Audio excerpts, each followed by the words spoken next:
मेरे लिए कुर्सी अब आगे जा सकते छोड़ो नहीं।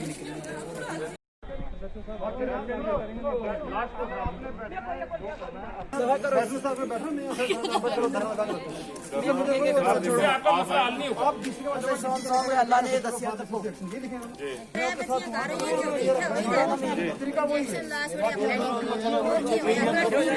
वाला यहाँ से निकल गया, जाने के बाद जब वो चला गया, जब उसकी डेथ होगी तब वो वापस आया। आप बताइए क्या इंसानियत है? हम इंसानों के पास आए हैं, किसी को तो हॉस्पिटल की इंतजामिया जो है वो इंसानों में शुमार होती है। हम एक बंदा मुझे बोलो, मुझे एक मैं इससे एप्लीकेशन ले लूंगा, मैं पूरा वेरीफाई करके जो कार्रवाई बंदे को हम कार्रवाई करेंगे। आप 3 घंटे मैंने मरना है, यहाँ बैठी है साथ में 2 जो पौना घंटा एक रखा वो रखना है।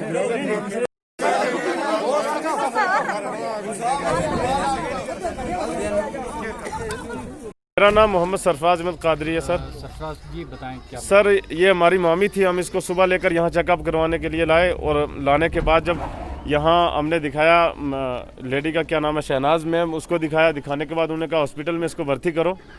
वहाँ बताने के बाद हम 2 जेंट्स थे इसके साथ, हमें नहीं जाने दिया अंदर, और पुलिस वाले भी वापस कर देते थे। आगे जो लेडीज़ थी वो वापस कर देती कि आपको अंदर नहीं जाना है। हम बाहर बैठे रहे तो हम इनको पूछते रहे कि भाई इसकी डिलीवरी हुई है कि नहीं हुई है। जब डिलीवरी हो गई उसके बाद हमने कहा चलो अच्छा हो गया, अब हम कुछ टाइम बाद घर चलेंगे।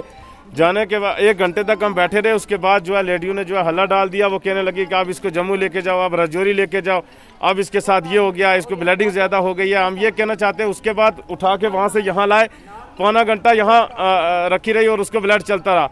हमने पूरे हॉस्पिटल में घूम के हर मुलाजिम से ये बात कही कि आप आओ यहाँ और ये एम्बुलेंस के ड्राइवर को बुलाओ।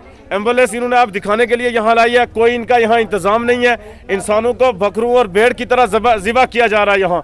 आज अगर हमारे घर का एक फर्द चला गया, कल को दूसरे घर का भी जाएगा। इसकी 4 बच्चियाँ वो यतीम हो चुकी हैं, उनको कौन जो है उसकी देख रेख करेगा। इसलिए हम DC साहब से कहना चाहते हैं, सारी इंतज़ामिया, SDM और सब एडमिनिस्ट्रेशन से कहना चाहते हैं, जब तक हमारे इस जो है ये कत्ल है इसका हमें हर्जाना नहीं मिलेगा, हम यहाँ से लाश नहीं उठाएंगे। जो है लड़की को यहाँ रखा हुआ है पौने घंटे तक, यहाँ क्या हॉस्पिटल के अंदर कोई इंतजाम नहीं है। उसके बाद कोई इनके पास ड्राइवर नहीं है। यहाँ ये डिस्ट्रिक्ट हॉस्पिटल है, इसमें तो मैं कहता हूँ कि पानी आबे रवां की तरह जो है इंतजाम होना चाहिए, यानी किसी चीज़ की कमी नहीं होनी चाहिए। पौना घंटा हुआ यहाँ लड़की को रखे हुए। सुप्रीटेंडेंट मैम से बात की क्या? हमने किस से बात करें? हम कोई हो तो हम उससे बात करें ना।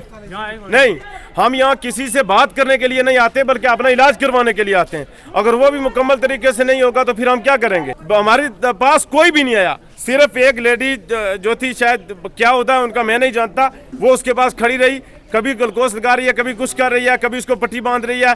अभी फ़ोन करती हूँ, अभी ड्राइवर आएगा, कोई ड्राइवर नहीं है। अब इन्होंने दिखाने के लिए ये एम्बुलेंस ला के यहाँ खड़ी कर दी है, जब वो बेचारी इस दुनिया को छोड़ के चली गई। डेथ होने के बाद अगर एम्बुलेंस लाएंगे तो फिर अब उसका क्या मतलब है? ये तो सारी यहाँ आबादी जमा है, ये तो सारे लोग जो इंसानियत का दर्द रखने वाले हैं, ये कांधे पे उठा के घर छोड़ के चले आएंगे, ये हमारे गम में शरीक हो जाएंगे। अब हमने इनकी एम्बुलेंस को क्या करना है? DC इंतजामिया से मैं ये कहना चाहूँगा ज़रूर कि आप यहाँ हमारे इस जो है डेड बॉडी का जो ये केस बनाए, आप इसका हमें जो है क़सास दो, इसका बदला दो।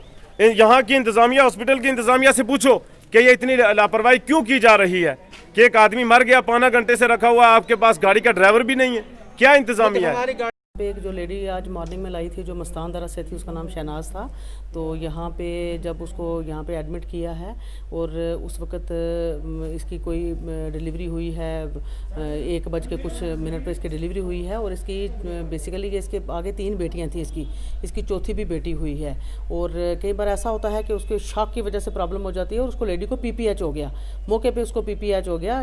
उसके बाद इसका ब्लड का अरेंज किया गया, इसको एक ब्लड भी लगा और उसके बाद फिर इनको रेफ़र किया गया। लेकिन रेफ़र करने से पहले डॉक्टर साहब ने भी उनको समझाया था कि भाई आप एक रेफ़र करने का भी अभी कोई फ़ायदा नहीं, क्योंकि लेडी सिक है, लेडी को काफ़ी परेशानी है, कुछ प्रॉब्लम भी हो सकती है। तो जब उसको रेफ़र किया गया तो यहाँ पे लाए, तो कुदरती बात है, यहाँ पे आपको पता है कि हमारे पास एम्बुलेंसेज की भी शॉर्टेज है। एम्बुलेंसेज जो थी वो सब गई हुई थी, कोई जम्मू पेशेंट लेके गई थी, एक रजौरी गई हुई थी, 2 गाड़ियाँ जो थी वो पेशेंट्स को लेके, जैसे यहाँ पे सिज़ेरियन होता है, किसी का नॉर्मल डिलीवरी होती है, उसको वो घर जाके छोड़ते हैं वहाँ पे। तो उस टाइम हमारे पास यहाँ पे एक गाड़ी जो है वो छोटी गाड़ी थी, यहाँ पे जो मारुति वैन है तो वो वाली गाड़ी थी यहाँ पे, तो उसमें वो उन लोगों ने जाना शायद मुनासिब नहीं समझा, तो बड़ी गाड़ी होती तो भी ठीक था वहाँ पे उसमें।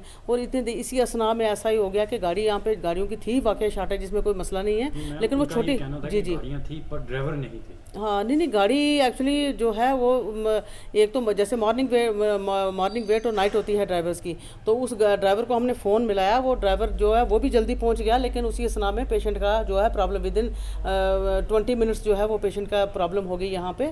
और वो छोटी गाड़ी तो यहाँ पे मौजूद थी, एक हमारा बड़ा ट्रक भी मौजूद था यहाँ पे, और उसमें तो जैसे हमारी वो उसको हमने रखा हुआ है कोई डेड बॉडीज़ वगैरह लाने के लिए आगे पीछे से या ले जाने के लिए, तो उस वक्त उसी असना में इसकी ये प्रॉब्लम होगी। तो ये सब चलो हम भी समझते हैं कि किसी के घर का जो है फ़र्द है, अगर कोई जाता है तो कितना दुख होता है, कितनी परेशानी होती है, तो वो उसमें मतलब उनका गुस्सा तो जायज़ बनता है उनका, लेकिन यहाँ पे जितना जो रिसोर्सेज हमारे पास हैं हम तो उसके अंदर अपना पूरा काम करने की कोशिश करते हैं। लेकिन अब बदकिस्मती ये है कि उस टाइम ही यहाँ पे गाड़ी जो है वो मौजूद नहीं थी उस टाइम। अब उसमें हमारा भी कसूर नहीं है, क्योंकि गाड़ियाँ जो हमारे पास हैं जितना रिसोर्सेज हमारे पास अवेलेबल हैं हमने उन्हीं के अंदर काम करना है। एक गाड़ी छोटी थी यहाँ पे, उसमें वो नहीं जा सकते थे, हमारी भी कोशिश थी कि दूसरी गाड़ी आ जाती, क्योंकि वो गाड़ी अभी वहाँ पे कलाई पहुँची थी। जब मैंने उसको ड्राइवर को फ़ोन किया वो कलाई पहुँची थी गाड़ी, लेकिन कलाई से यहाँ तक पहुँचने में भी कम से कम कितना भी फास्ट दौड़ा लेगा अगर तो 10 मिनट, उसको 15 मिनट लगने ही थे। तो इसी असना में पेशेंट की यहाँ पे डेथ हो गई। उसका प्रोग्नोसिस पहले से एक्सप्लेन किया हुआ था डॉक्टर्स ने उसको। Thank you.